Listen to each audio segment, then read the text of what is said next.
ধন সম্পদ দিয়ে তাদের চক্ষু জড়িয়েছ। ফাকরের আইনি মিন ইবাদাতিক, আমার চক্ষু তোমার ইবাদত দিয়ে জড়িয়ে দাও। আল্লাহু আকবার। দুনিয়ার ধনরত্ন দিয়ে আমার চক্ষু জুড়াইও না, তোমার ইবাদত দিয়ে আমার চক্ষু জড়িয়ে দাও। ইয়া সুবহানাল্লাহ। দোয়ার বিনয় কাকে বলে? সুবহানাল্লাহ। আমিন, হে আল্লাহ। আমিন মানে কি? ইস্তাজিব হাযা দুআ, হে আল্লাহ এই দোয়া আপনি কবুল করেন। আর আল্লাহ যেটা শেখান, যে দোয়া আল্লাহ শিখিয়েছে, সেটা তিনি কবুল করবেন। আমরা মোটামুটি মক্কায় অবতীর্ণ আল কোরআনের প্রথম সূরা 7 আয়াত বিশিষ্ট, এক রুকু বিশিষ্ট সূরা আল ফাতিহা তিলাওয়াত, তরজমা, কিঞ্চিত বিশ্লেষণ সহ আমরা আজকে সমাপ্ত করলাম। সুবহানাকাল্লাহুম্মা ওয়া বিহামদিক, আশহাদু আন লা ইলাহা ইল্লা আনতা, আস্তাগফিরুকা ওয়া আতুবু ইলাইক। আসসালামু আলাইকুম ওয়া রাহমাতুল্লাহি ওয়া বারাকাতুহু। এখন আমরা ইনশাআল্লাহ সহিহ আল বুখারীর যে দারসুল হাদিসের যে পার্ট, আমরা সেখানে যাব। আমি বারবার বলি, থিওরিক্যাল কোরআন, প্র্যাকটিক্যাল সুন্নাহ। প্র্যাকটিক্যাল সুন্নাহ মানে প্র্যাকটিক্যাল কোরআন। কোরআনে প্র্যাকটিক্যালও লাগবে, কোরআনের আয়াত ভার্সেস থিওরিক্যাল, সে আপ্ত বাক্য সমূহ, আল্লাহ তাআলা পূর্ণ বাক্য সমূহ, সেগুলো লাগবে। এই কোরআনও লাগবে, এই সুন্নাহও লাগবে, হাদিস লাগবে। দুই মিলে এক, দুই মিলে এক। একই সত্যের বক্তব্যরূপ, তথ্যরূপ, একই সত্যের কর্মরূপ। একই সত্যের বক্তব্যরূপ, একই সত্যের কর্মরূপ, দুইটাই তো লাগবে। সেজন্য আল কোরআন আল কারীম সাথে আল হাদিস শরীফ। সহিহ বুখারীকে কেন বাছাই করেছি? সারা জীবনের সহিহ বুখারী পড়িয়েছি। জীবনের বৃহৎ শিক্ষকতার মূল পুরো অংশটাই প্রায়। সারা বিশ্বের সবচেয়ে বিশুদ্ধ হাদিসের গ্রন্থ হিসেবে এই কিতাবটি নিয়েছি। উদ্দেশ্য এই কিতাব নয় শুধু হাদিস, আল হাদিসুন নববী, আল হাদিসুন নববী রূপেই বুখারীকে নিয়েছি। কেউ যেন আবার এটা মনে না করেন শুধু বুখারী কেন। শুধু বুখারী না, এর দ্বারা আমার উদ্দেশ্য হলো নবী সাল্লাল্লাহু আলাইহি ওয়াসাল্লামের হাদিস শোনা, তার সুন্নাহ। সেটা বুখারী আছে, সেটা মুসলিম শরীফে আছে, তিরমিজিতে আছে, হাজারো কিতাবের মধ্যে আছে। কিন্তু হাদিসের একটা গ্রহণযোগ্য কিতাব পড়লে মোটামুটি হাদিসের উপরে একটা বিরাট জানাশোনা এসে যায়, সুন্নাহ সম্বন্ধে আইডিয়া এসে যায়। তাহলে আমরা এখন সহিহ বুখারীর যে হাদিসটি গত দর্শে ছিল, আব্দুল্লাহ বিন ইউসুফ বর্ণিত হাদিস, যেটি হারিস ইবনে হিশাম থেকে বর্ণনা করা হয়েছে, যে তিনি প্রশ্ন করেছিলেন, কাইফা, কিভাবে, ইয়াতিকা, আপনার কাছে আসে, আল ওয়াহি, ওয়াহি কিভাবে আসে। তো নবী সাল্লাল্লাহু আলাইহি ওয়াসাল্লাম বলেছিলেন, আহইয়ানান ফি কাসীরিন মিনাল আহওয়াল, অনেক সময়, ইয়াতিনি, ওয়াহি আসে আমার কাছে, মিথলা সলসলাতিল জারাস, ঘন্টার ধ্বনির মতো। ঘন্টার যে একটানা ধ্বনি, সেই ধ্বনির মতো। একটু সুর আমি কিছু কথা বলেছি এটা নিয়ে, মোবাইলের রিংটোনের মতো বলতে পারেন। আধুনিক এই যুগের জেনজি প্রজন্ম বা আলফা প্রজন্মকে বোঝাবার জন্য যেটা সলসলাতিল জারাস ওহু আশাদ্দুহু আলাইয়া, এটা আমার উপর অত্যন্ত কঠিন। তো এটা অন্তরে আসে, এটা খুব কঠিন। ইলেকট্রনিক ডিভাইসগুলো মানুষের ব্রেইনের উপরে, হার্টের উপরে, বিভিন্ন অঙ্গ প্রত্যঙ্গের উপরে কঠিন চাপ প্রয়োগ করে। এগুলো তো একটা কঠিন অবস্থা তৈরি করে, মাথা ব্যথা হয়ে যায়, কানে নিলে কান টনটন করা, ব্যথা করা শুরু করে দেয়। সিদ্ধাত আছে এগুলোর মধ্যে, অদৃশ্য একটা ওয়েব, একটা আঘাত করে, তাই না? তো নবীজির উপরে যে ওহিটা আসতো সেটা তো অনেকটা এক্সাম্পলে আমরা বলতে পারি ইলেকট্রনিক যে ওয়েভ গুলো আসে, অনেকটা এক্সাম্পল হিসেবে এটাকে দেয়া যায় যে ওটা তো কেমন আল্লাহ ছাড়া কেউ জানে না, আলেমুল গায়ব আল্লাহ জানেন, কিন্তু দুনিয়ার এক্সাম্পলের মধ্যে ইলেকট্রনিক ওয়েভ গুলোর গমনাগমনের সাথে কিছুটা উদাহরণ দেয়া যায়। আর যেহেতু কোরআনে আল্লাহ ওয়াদা করেছেন সানুরিহিম আয়াতিনা, আমার আয়াতগুলোতে কোথায় কি বলেছি আমি এক যুগে দেখাবো, এক যুগে শেষ যুগে দেখাবো। আসলে আমাদের এই যুগটা কোরআন শুধু বুঝার যুগ না, এটা দেখার যুগ। ওহি এখন কিভাবে আসছে শুধু শোনার যুগ না, ওহি দেখার যুগ। ঠিকই আমরা এইসব ডিভাইস দিয়ে আমরা বুঝে ফেলতে পারছি কিভাবে ওহিটা আসছে, দেখতেছি জানি। এবং আমি তো একটা জিনিস দৃঢ়ভাবে বিশ্বাস করি যে সারা পৃথিবীতে যেভাবে প্রযুক্তি ছড়িয়েছে, ইলেকট্রনিক ডিভাইস গুলো ছড়িয়েছে, এটা নবীজির কাছে ওহি যেভাবে ইলেকট্রনিক বা নূরানি পদ্ধতিতে আসছে সেটাকে বুঝাবার জন্য ঘরে ঘরে জনে জনে সেই বুঝটাই দিয়ে দেওয়ার জন্য আল্লাহ তাআলা এই বিশাল আয়োজন করেছেন, যাতে ওয়াহিটা মানুষ অস্বীকার না করে। ওয়াহি যে আসা সম্ভব, আপনি আমেরিকা থেকে একটা ওহি পাঠালেন, ওহি মানে গোপন বার্তা পাঠালেন, চোখের বলাকে এখানে আসলো। তা আপনি যদি সৌদি আরবে আমেরিকায় বসে একটা গোপন বার্তা পাঠান, আল্লাহ আরশে মহল্লা থেকে গোপন বার্তা কি পাঠাতে পারেন না? অবশ্যই পারেন। বরং তিনি তো এই সিস্টেমের স্রষ্টা, গোপন বার্তার তিনি তো রূপকার, তিনি তো শিল্পী। তাহলে কোরআনের যুগে যা হচ্ছে হবে সবই এই কোরআনের অবদান। তাহলে কোরআনে যে ইন হুয়া ইল্লা ওয়াহয়ুন ইউহা, মুহাম্মদ নিজের হবি থেকে কোনো কথা বলেন না, সেটা ওহী ব্যতিরেকে কিছুই নয়। সে ওহী কি আল্লাহ এই যুগে বুঝাবেন, দেখাবেন, এই যুগে দেখাবেন, সেটা দেখাচ্ছে। এই দেখ ওহী এইভাবে আসছে, ওহী এইভাবে আসছে। একটা মহাকাশ যান পাঠিয়ে দিল সেই মঙ্গলে, সেখান থেকে সে ওহী পাঠায়, গোপন বার্তা পাঠায়, ছবি পাঠায়, চক্ষের পলকে চলে আসে। এই সিস্টেম গুলো বুঝার কারণে ওহির সিস্টেমটা বোঝা এখন খুব সহজ হয়ে গেছে। আমরা যেন ওহিকে দেখতে পাচ্ছি স্বচক্ষে। এখন ওহির সিস্টেমটা কতটা সত্য ছিল, সেটা যে গাল গল্প ছিল না, বাস্তব ছিল, সেটা বুঝতে পারছি। আহইয়ানান ইয়াতিনি মিসলা সলসলাতিল জারাস ওয়া হুয়া আশাদ্দুহু আলাইয়া, সিদ্ধত আমরা বুঝি ইন্না সানুলকি আলাইকা কওলান সাকিলা। আমি কোরআন আর সুন্নাহ একসাথে করেছি কেন? যে কোরআনের প্র্যাকটিক্যাল রূপ সুন্নাহ। দেখুন সূরা আল মুজাম্মিল আল্লাহ বলেছেন ইন্না সানুলকি আলাইকা কওলান সাকিলা, আমি তোমার উপরে প্রেরণ করব, তোমার কাছে প্রেরণ করব, ঢেলে দেব আমি তোমার মনোজগতে কওলান, কথা, এমন কথা, সাকিলা, অত্যন্ত ভারী। নবীজি লালে লাল হয়ে যেতেন, সামনে আসবে কথা, এটার ভারীত্বে ওনার একটা উট মাত্র ওহির ওজন সইতে পারতো, বাকি সব ওট চিৎকার দিয়ে বসে পড়তো। কোনো কোনো বর্ণনা পাওয়া যায় বালির স্তূপের উপর থাকলে বালির উঁচু নিচু বালির সমান হয়ে যেত ওই প্রেসারের ছবি। হযরত আলী রাদিয়াল্লাহু আনহু বলেন একদিন নবীজি আমার উরুর উপরে মাথা দিয়ে শুয়ে আছেন, ওই সময় ওহী নাযিল হওয়া শুরু হয়েছে। ফাকাআন্নামা রুদ্দা ফাকেজি, আমার রানটা যেন গুঁড়িয়ে ফেলা হয়েছে। এত মারাত্মক ওজন। নবী সাল্লাল্লাহু আলাইহি সাল্লামের দেহ মোবারকের মধ্যে 40 জান্নাতি তরুণের ক্ষমতা এই জন্য দেওয়া হয়েছিল, না হলে তো উনি মারা যেতেন ওহীর প্রেসারের চোটে। না না, একটা এক্স-রে মেশিনের সামনে গেলে কোনো কোনো ডক্টরকে বলতে শুনেছি যে 5টা কবুতরের বাচ্চা খেলে ওই ক্ষতিটা থেকে কিছুটা রক্ষা পাওয়া যেতে পারে, এতটা প্রেসার পড়ে। ইলেকট্রনিক বা রে গুলিতে কি কি থাকে? প্রেসার থাকে। আজকে এই প্রেসার দিয়ে আপনি ওহির প্রেসারটা এখন বুঝতে পারতেছেন। আগের যুগে তো এত এত এক্সাম্পল গুলো ছিল না ওহির এই প্রেসারটা বুঝে।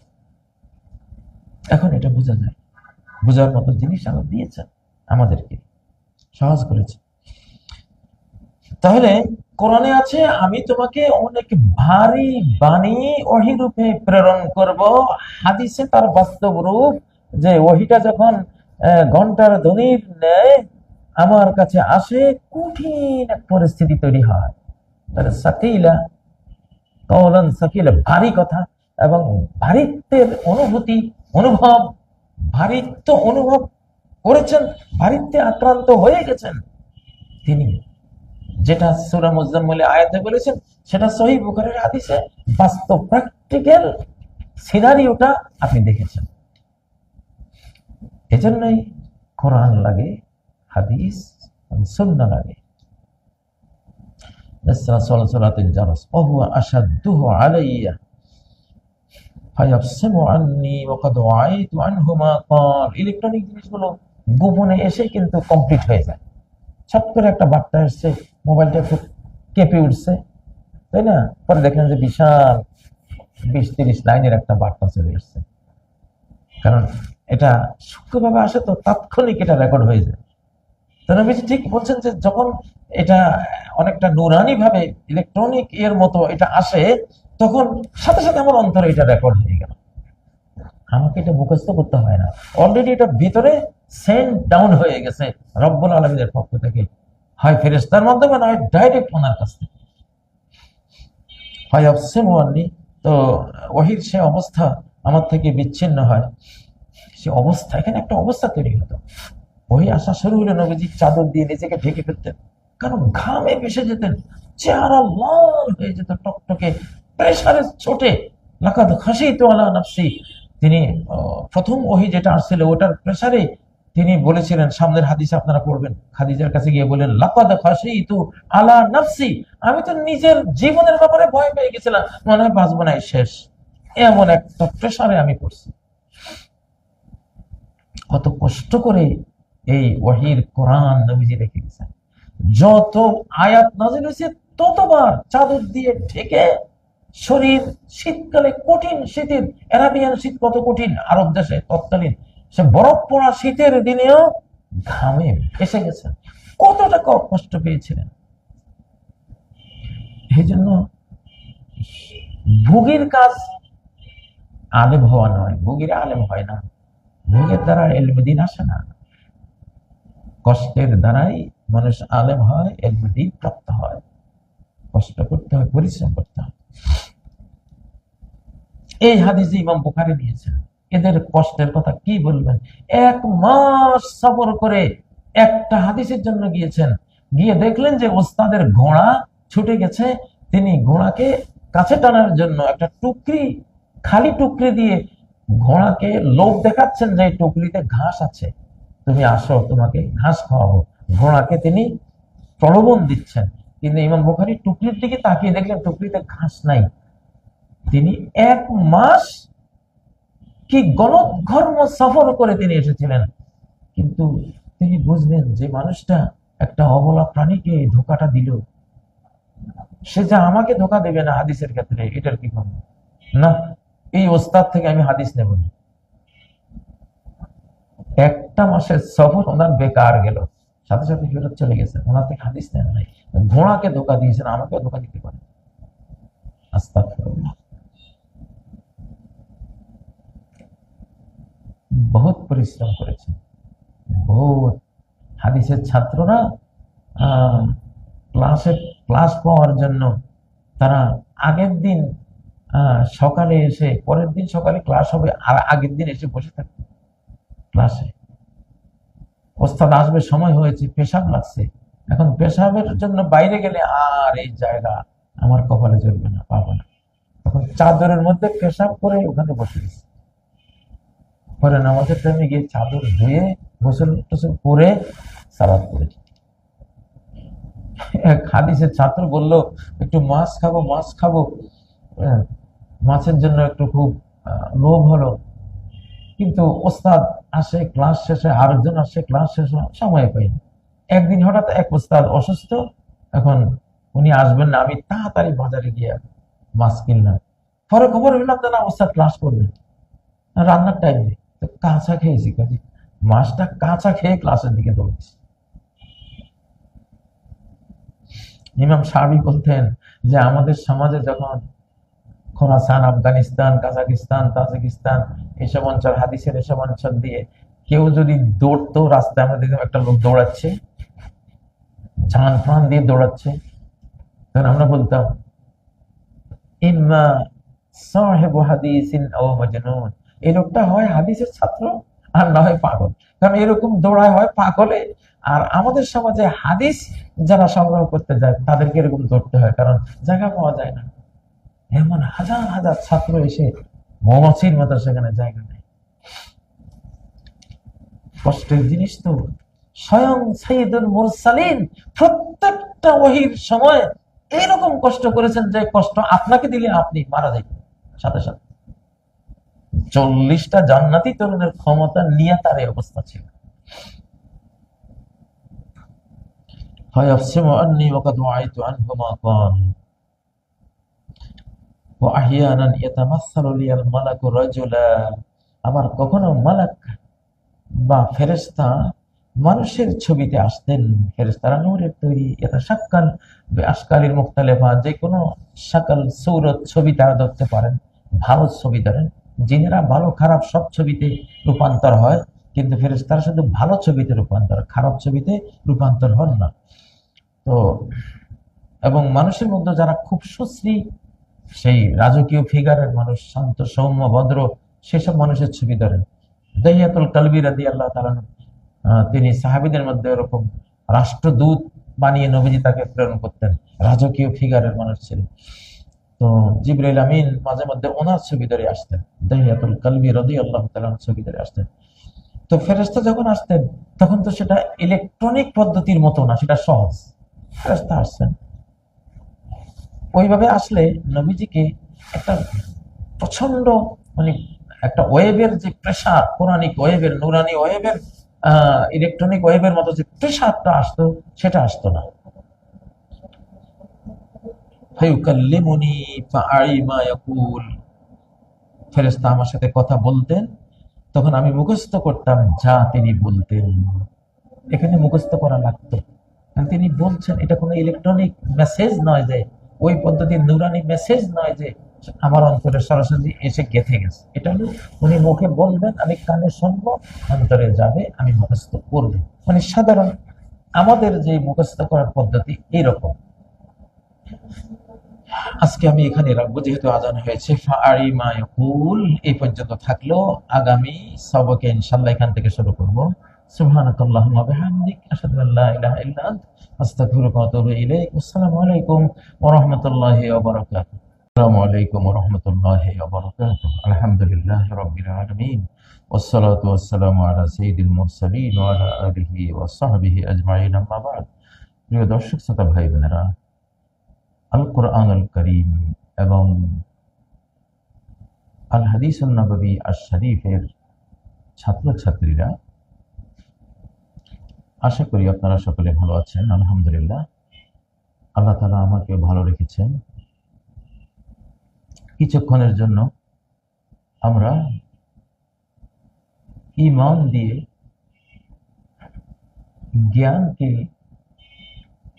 রিসিভ করার একটি ইবাদত সম্পন্ন করব ইনশাআল্লাহ।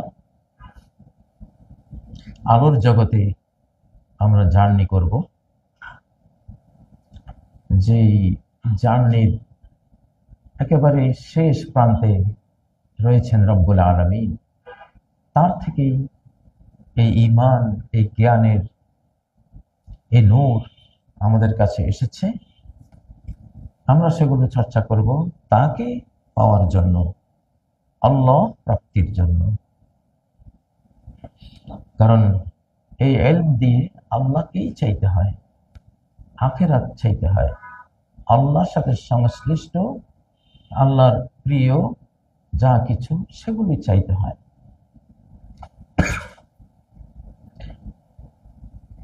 পার্থিব কোনো সম্পদ, পার্থিব কোনো মান ইজ্জত, কোনো ক্ষমতা, এইসবের উদ্দেশ্যে এই জ্ঞান চর্চা করলে জাহান্নামে যেতে হবে। কোনো সন্দেহ নেই। আল্লাহ তাআলা আমাদেরকে তৌফিক দিন। সম্মানিত দর্শক শ্রোতা ভাই বোনেরা, আল কোরআন এবং আল হাদিসের ছাত্রছাত্রীরা যুগ যুগান্তরে এই জ্ঞান এভাবেই ওস্তাদের সিনা থেকে শিক্ষার্থীদের সিনায় এসেছে। অন্তর থেকে অন্তরে এটা প্রবাহিত হয়েছে। এক আলোকিত অন্তর শত লক্ষ কোটি অন্তরকে আলোকিত করেছে। আল্লাহ তাআলার জাতে পাক থেকে আসা এই ইলম আসমান জমিনের কুল মাখলুকাতকে আলোকিত করেছে। আল্লাহু নূরুস সামাওয়াতি ওয়াল আরদ, আল্লাহ আকাশসমূহ এবং পৃথিবীর আলো। তিনি এই মহাবিশ্বের জ্যোতি। সেই জ্যোতির এই আয়োজনে আমরা বসেছি। আল্লাহ আমাদের তৌফিক দান করুন। আমি সূরা আল ফাতিহায় বিচরণ করছিলাম, ফাতিহা জার্নিতে ছিলাম।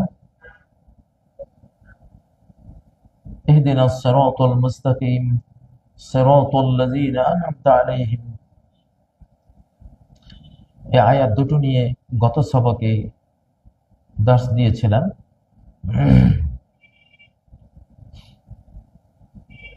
আজকেও 6 নম্বর আয়াত সিরাতাল লাযীনা আন'আমতা আলাইহিম, এই আয়াত নিয়ে কথা বলবো এবং শেষ আয়াতটি নিয়েও আশা করি ইনশাআল্লাহ কথা বলবো। তো ইহদিনাস সিরাতাল মুস্তাকিম, আমাদেরকে সিরাতে মুস্তাকিম বয়ান করে দিন, ক্লিয়ার করে দিন। সেটা কি? ঈমান কি, ইসলাম কি, ইহসান কি, সালাত কি জিনিস, যাকাত কি জিনিস, সিয়াম কাকে বলে, হজ কি জিনিস, এসবই তো সিরাতে মুস্তাকিমের পার্ট। এখন কোরবানির মৌসুম, কোরবানি কি জিনিস? মানুষের একেবারে আমল, তার আখলাক বা চরিত্র, তার ইবাদত, তার আকায়েদ বা বিশ্বাসগত বিষয়গুলো, তার মুআমালাত লেনদেনগুলো, তার দণ্ডবিধিগুলো,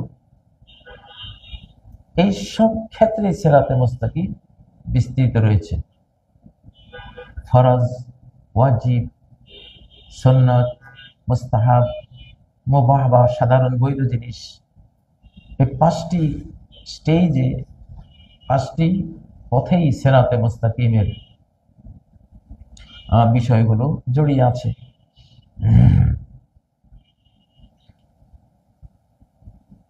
ইহদিনাস সিরাতাল মুস্তাকিম, থিওরিক্যাল সিরাতে মুস্তাকিমের বর্ণনা এখানে দোয়া করা হয়েছে। সূরা ফাতিহা যেহেতু দোয়ার সূরা, হেদায়েতের দোয়া চাওয়া হয়েছে।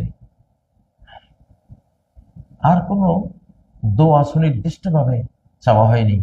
ওয়া ইয়্যাকা নাস্তাঈনের মধ্যে তোমারই কাছে আমরা সাহায্য চাই, এর মধ্যেই সকল কিছু চাওয়া হয়েছে। কিন্তু একটা জিনিসকে খাস করে স্পেশাল ভাবে চাওয়া হয়েছে, সেটা হলো আস-সিরাতুল মুস্তাকিম। কারণ হেদায়েত, সিরাতে মুস্তাকিমের হেদায়েত দিন দুনিয়ার সমস্ত নাজ নেয়ামত, সুখ শান্তি, নাজাত, মুক্তি, সফলতা সব কিছুকে শামিল করে নেয়। হেদায়েতের ভিতরে সবকিছু। তো থিওরিক্যাল হেদায়েতের পাশাপাশি হেদায়েত প্রাপ্তদের সাথে চলারও একটা এখানে কর্তব্য আছে, সোহবত আছে। সোহবত, নবী সাল্লাল্লাহু আলাইহি সাল্লাম শুধু তার যারা উম্মাহ ছিলেন, তার সমকালীন সাহাবায়ে কেরাম ছিলেন, তাদের কাছে কোরআন দিয়েই তাদেরকে বিদায় করে দেননি, যে কোরআন দিয়ে দিলাম তোমরা গিয়ে আমল করো, করো না। তাদেরকে সাথে রেখেছেন। কেউ একদিন না আসলে খোঁজ নিয়েছেন, সে কেন আসলো না, কোথায় গেল। মা ফাআলা সাবিত, সাবিত কেন নাই আমার কাছে, অমুক কেন নাই। ইয়াতাফাক্কাদু আসহাবা, তিনি তার সহচরদের সবসময় হারিয়ে গেলে খোঁজ নিতেন। কেউ না আসলে অনুসন্ধান চালাতেন, কেন আসলো না, কেন আসতে হবে, জরুরি, সাহচর্য জরুরি। যে কোনো মানুষকে, মুমিনকে, একজন আলেমের ছাত্র হওয়া, তার সাহচর্য গ্রহণ করা খুবই জরুরি, অত্যন্ত জরুরি, ওস্তাদের সাহচর্য। সেজন্যই ইহদিনাস সিরাতাল মুস্তাকিমে এখানে যে হেদায়েত চাওয়া হয়েছে, হেদায়েতুল বায়ান ওয়াল ইরশাদ, বর্ণনার হেদায়েত চাওয়া হয়েছে, হেদায়েতুত তৌফিক ওয়াল ইলহাম, তৌফিক এবং ইলহামের হেদায়েত। মানে তুমি তো বয়ান করেছো, কারণ শুধু বয়ান শুনেই তো আমার যথেষ্ট হবে না, তুমি আবার আমাকে তৌফিক দিয়ে দাও এই বয়ান অনুসারে চলার চলার তৌফিক দিয়ে দাও, ইলহাম করে দাও আমার অন্তরে, যে আমি যাতে তোমাকে ভালোবেসে তোমার ভালোবাসার এই সিরাতে মুস্তাকিমে বিনয়ী হয়ে আমি ধাবমান হতে পারি, চলতে পারি। সে হেদায়েত ও তৌফিকে ওয়াল ইলহাম, এই হেদায়েত দাও। আমার আখিরাতে আমার জান্নাত কোথায় আমি তো দেখিও না, জানিও না, সেখানেও আমাকে পথ দেখিয়ে দিও যে আমার জান্নাতটা ওই ভুবনে, ওই গ্যালাক্সিতে বা ওইখানে আছে, সেখানে আমাকে তুমি নিয়ে যাও। তো হেয়ার অ্যান্ড হেয়ার আফটার, দিন এবং দুনিয়া, দুনিয়া আর আখেরা জোড়া এই হেদায়েত, যেখানে যা লাগবে। তাহলে ইহদিনাস সিরাতাল মুস্তাকিমকে শুধু যথেষ্ট মনে করেননি আল্লাহ তাআলা, সাথে সিরাতাল লাযিনা আনআমতা আলাইহিমকে জড়িয়ে দিয়েছেন, যে হেদায়েত প্রাপ্তদের সাথী হতে হবে তোমাকে। কারণ আর শয়তান জিবুল ইনসান, শয়তান মানুষের নেকড়ে বাঘ, সে মানুষকে খায়, মানে ধ্বংস করে।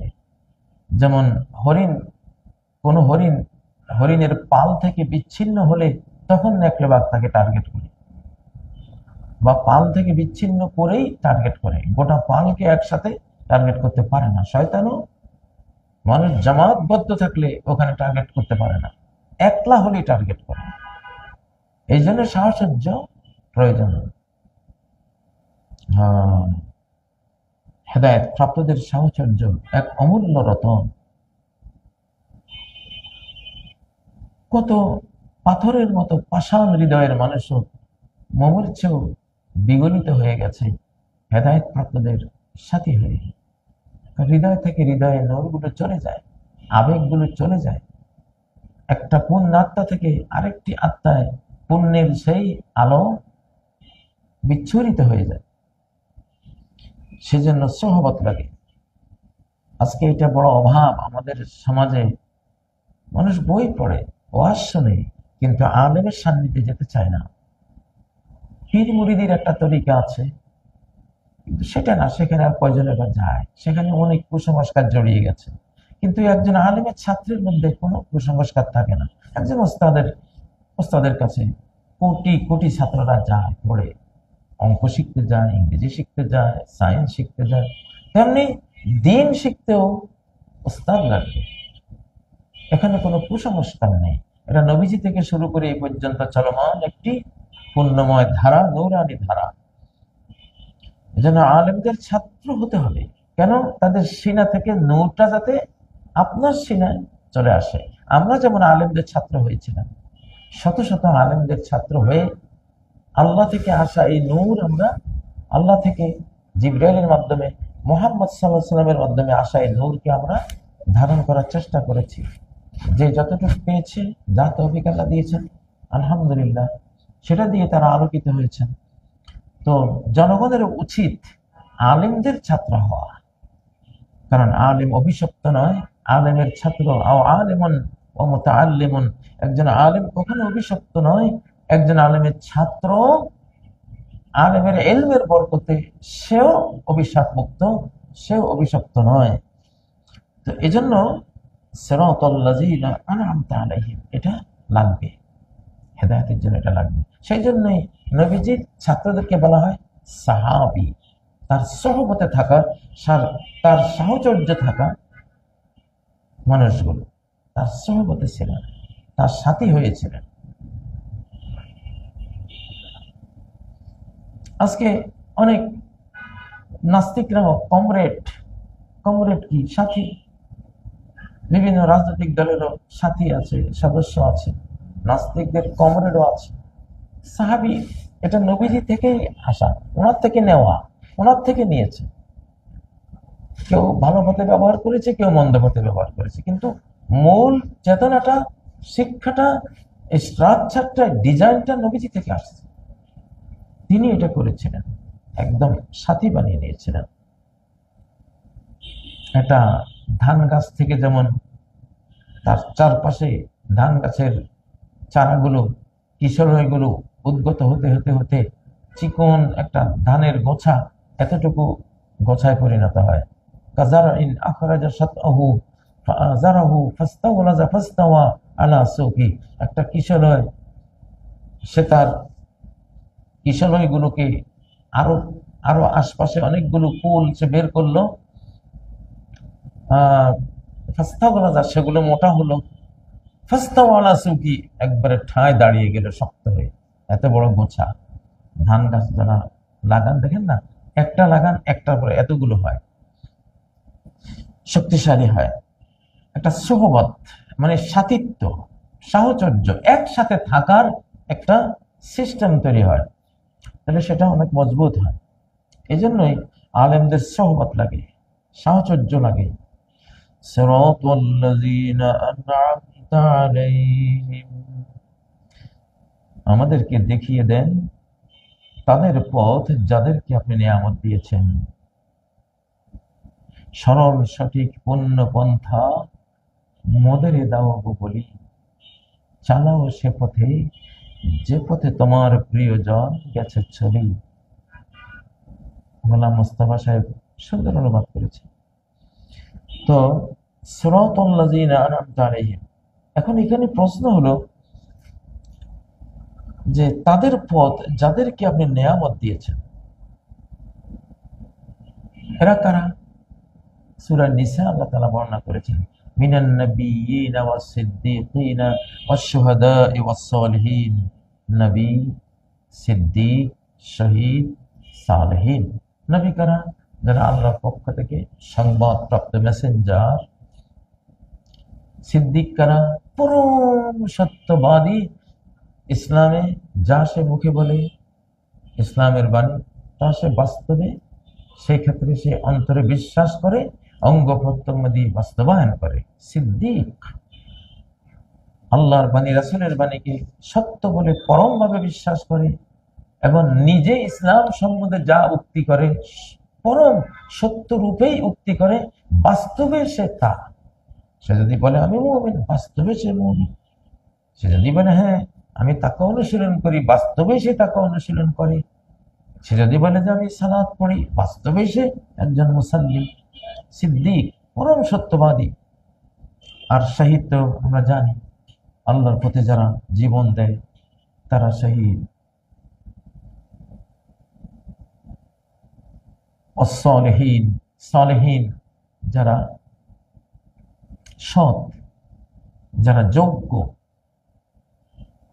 সাধারণ মুমিনদের মধ্যে যারা, যাদের দিনটা আল্লাহর একত্ববাদ দিয়ে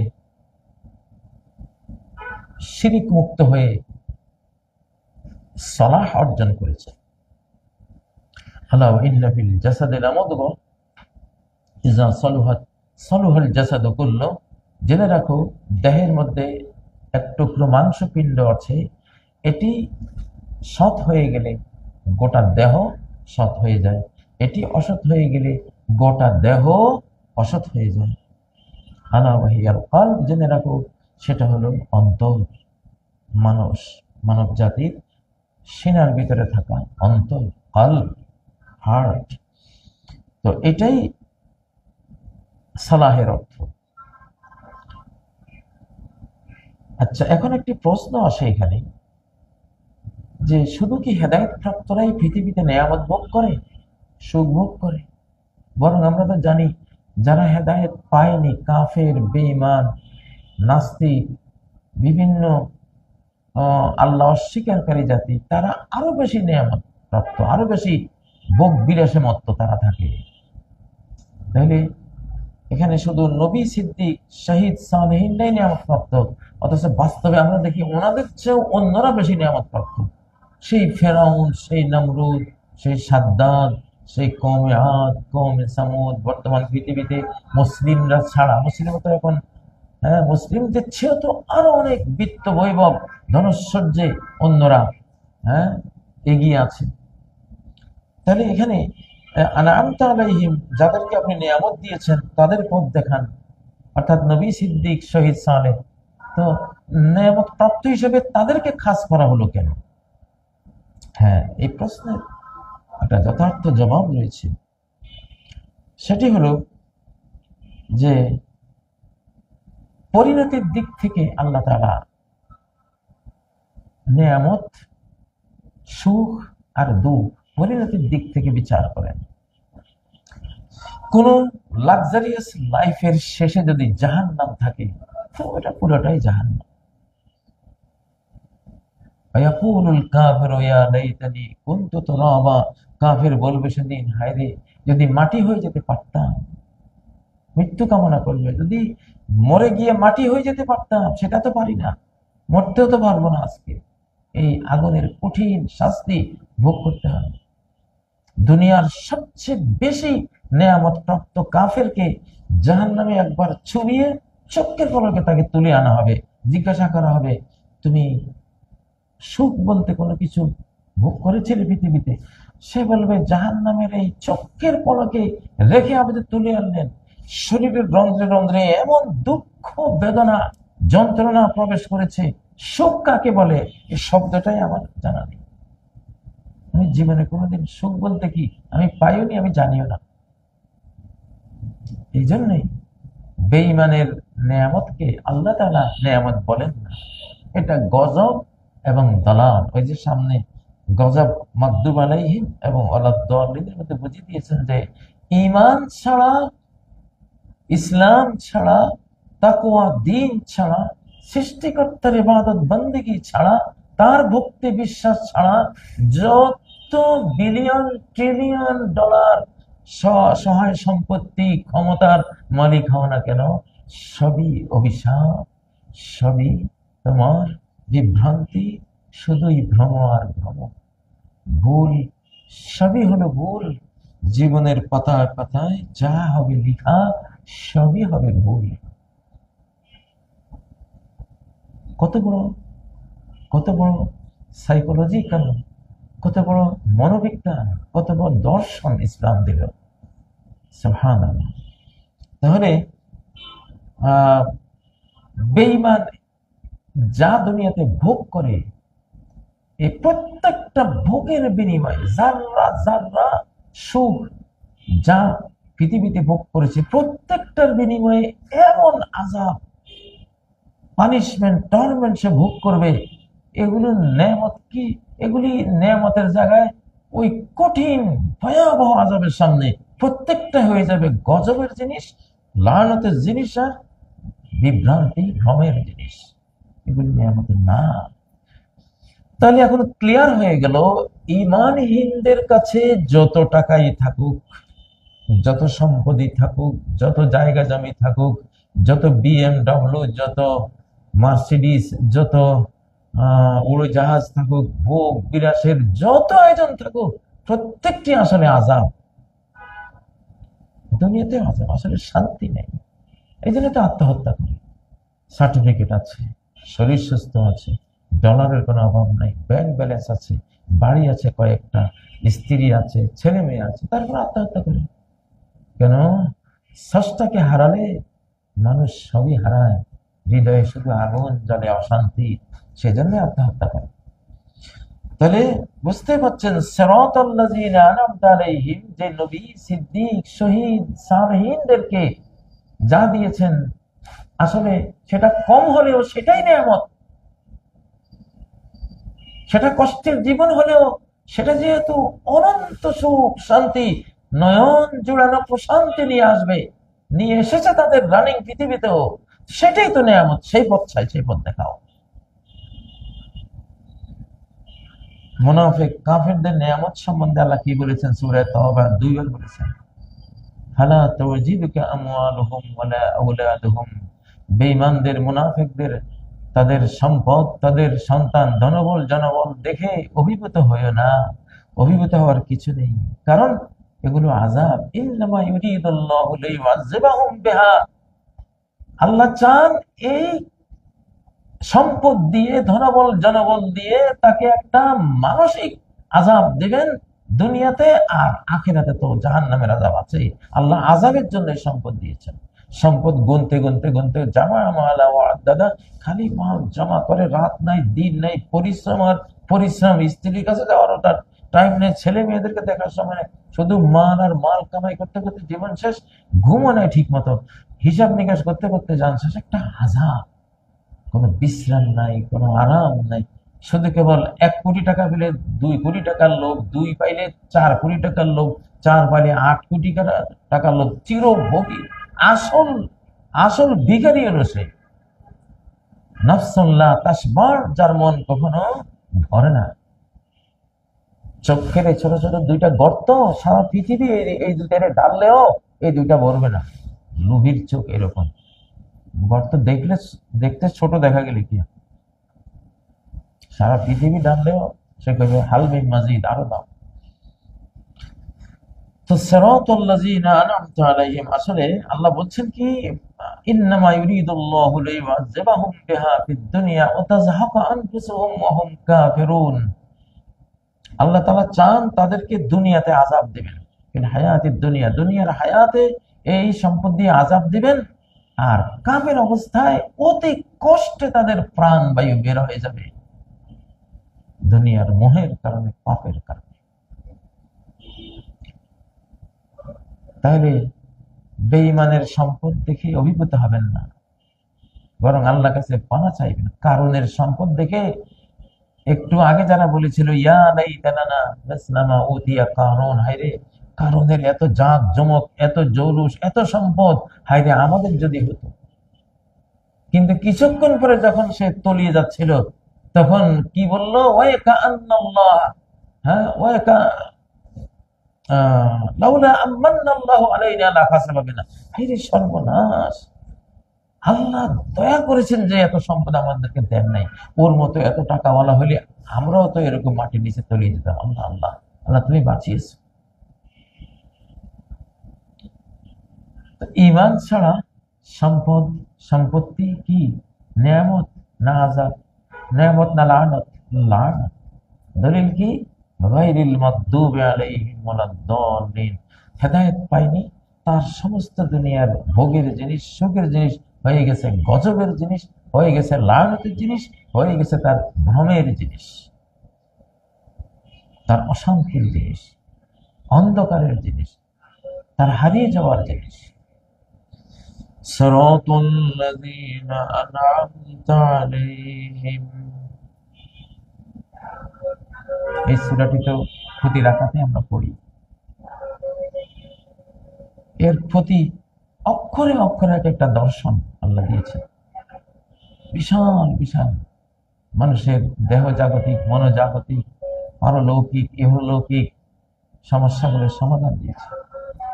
সিরাতাল লাযীনা আন'আমতা আলাইহিম, যাদেরকে আপনি নিয়ামত দিয়েছেন তাদের পথে আমাদেরকে চালান। তারা মুসলিম ছিলেন, আমাদেরকে মুসলিম বানান। তারা মুমিন ছিলেন, আমাদেরকে মুমিন বানান। তারা মুত্তাকি ছিলেন, আমাদেরকে মুত্তাকি বানান।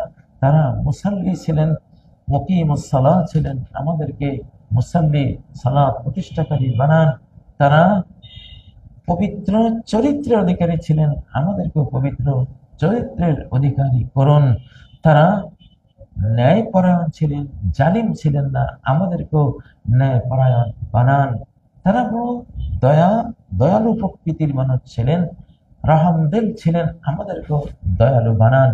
মানে আপনি হেদায়েতের, সিরাতে মুস্তাকিমের বা ইসলামী আমলগুলো বিল ইস্তেকরা হিসাব করে আনুমানিক 5 লক্ষ যে বিধিবিধান পাওয়া গেছে, এর প্রত্যেকটাই সিরাতে মুস্তাকিমের সাথে জড়ানো। সিরাতে মুস্তাকিমের সাথে জড়ানো। আমাদেরকে এসব সঠিক পয়েন্টগুলো, মাসআলাগুলো, বিশ্বাসগুলো বক্তব্যগুলো, দর্শনগুলো আপনি জানিয়ে দেন, হেদায়েত করে দেন। সিরাতাল্লাযীনা আন'আমতা আলাইহিম, এরপরের আয়াত গায়রিল মাগদুবি আলাইহিম ওয়ালাদ-দাল্লিন।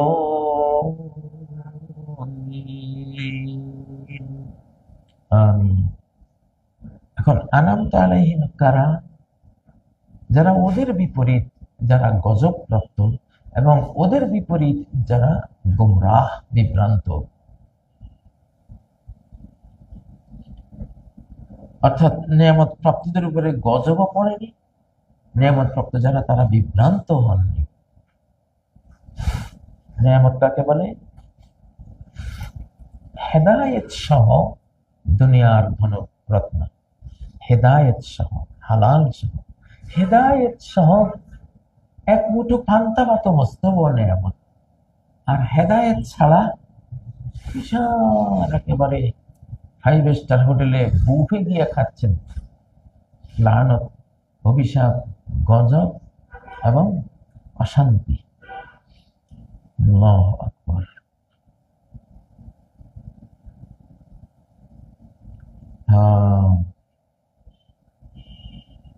গায়রিল মাগদুবি আলাইহিম ওয়ালাদ-দাল্লিন। তাহলে নিয়ামত প্রাপ্তরা গজব প্রাপ্ত নয়, কারণ তারা যদি হেদায়েত প্রাপ্ত, তাহলে গজব আসবে কেন? এখন মাগদুব আলাইহিম বলতে গজব প্রাপ্তদেরকে বোঝায় সকল হেদায়েতের বাইরে চলা মানুষগুলি মাগদুব আলাইহিমের অংশ। কিন্তু বিশেষ করে ইহুদি জাতিকে মাগদুব আলাইহিম বলা হয়, কারণ সারা কোরআনে বারবার এসেছে ওয়াবাউ বিগদাবিন আলা গদাব, তারা ফিরে এসেছে গজবের উপর গজব নিয়ে। কোরআনে, সারা কোরআনে তারা যে গজবের উপরে গজব প্রাপ্ত হয়েছে এই বক্তব্য আছে। তারা লানত প্রাপ্ত, লুইনাল্লাযীনা কাফারু মিন বনি ইসরাঈল, বনি ইসরাঈলের যারা কুফরি করেছে তাদের উপরে লানত করা হয়েছে। আচ্ছা, এটা কেন হয়? এটা হয় যারা সত্য জানে কিন্তু সেই সত্য মানে না, জানা সত্ত্বেও কুওয়াতে ইলমিয়া, তার জ্ঞান ও শক্তি আছে, সে জানে, দৃষ্টিমান সে, কিন্তু তার ইচ্ছা শক্তিকে ঘুরিয়ে দিয়েছে সে দুনিয়া ভোগের দিকে, মোহের দিকে। ইচ্ছা শক্তিকে হেদায়েত প্রাপ্ত যে মানুষের ভিতরে দুটো শক্তি কাজ করে, আল কুওয়াতুল ইলমিয়া, আল কুওয়াতুল ইরাদিয়া, জ্ঞানগত শক্তি আর ইচ্ছা শক্তি। এখন জ্ঞান শক্তি যথেষ্ট নয়, কারণ জ্ঞান শক্তি এসেছে কিন্তু ইচ্ছা শক্তি তাকে গিয়ার আপ করেনি। একজন জেনেছে যে বাড়িতে আগুন লেগে গেছে, ডানে বামে আগুন দাউ দাউ করে জ্বলছে, কিন্তু ইচ্ছা শক্তি তাকে সেখান থেকে বের হতে উদ্বুদ্ধ করেনি, সে চলে গেছে। তাহলে লাভ হলো কি? জেনে। যখন ইচ্ছা শক্তি তাকে সেখান থেকে ঝাঁপিয়ে বের হওয়ার জন্য উদ্বুদ্ধ করতে পারতো, সে বেরিয়ে যেত, তখন তার এই জানার দ্বারা সে উপকৃত হতো। এই জন্য ইলমে নাফে নবীজি চাইতেন, আল্লাহুম্মা ইন্নী আসআলুকা ইলমান নাফিআ, এমন ইলম যেটা উপকার দেবে। এখন উপকার দেবে কিভাবে? ইচ্ছা শক্তি যদি জানা জিনিসের দিকে আপনাকে ধাবিত করে, গিয়ার আপ করে, পরিচালিত করে, তাহলে তো আপনি উপকৃত হলেন, নাহলে তো উপকৃত হবেন না। তাহলে যারা জ্ঞান পাপী, জেনে শুনে পাপ করে, তাদেরকে মাগদুব আলাইহিম বলে। এই যুগের মানুষ সুদ খায়, ঘুষ খায়, জিনা করে, ধর্ষণ করে, শিশু হত্যা করে, সবাই জানে যে এগুলো হারাম, এগুলি অবৈধ, এগুলি মহাপাপ, এগুলি আল্লাহ আল্লাহ রাসূলের বিরুদ্ধে যুদ্ধের শামিল, মানবতার বিরুদ্ধে যুদ্ধের শামিল, জানে, তারপরেও করে। এটা গজবের জিনিস, গজবের কাজ, এদের উপরে আল্লাহর গজব পড়বে। তাহলে জেনে বুঝে যারা পাপ করে তারা কি? মাগদুব আলাইহিম, গজব প্রাপ্ত। সাধারণত ইহুদিরা, এদের পাণ্ডিত্যের অভাব নেই, এদের রেবাইরা ধর্মের ক্লিয়ার এদের কাছে, কিন্তু মানে না। এই জন্য তাদের জ্ঞান নাফে হয় না, উপকারী হয় না, বরং লানত এবং গজব টেনে আনে।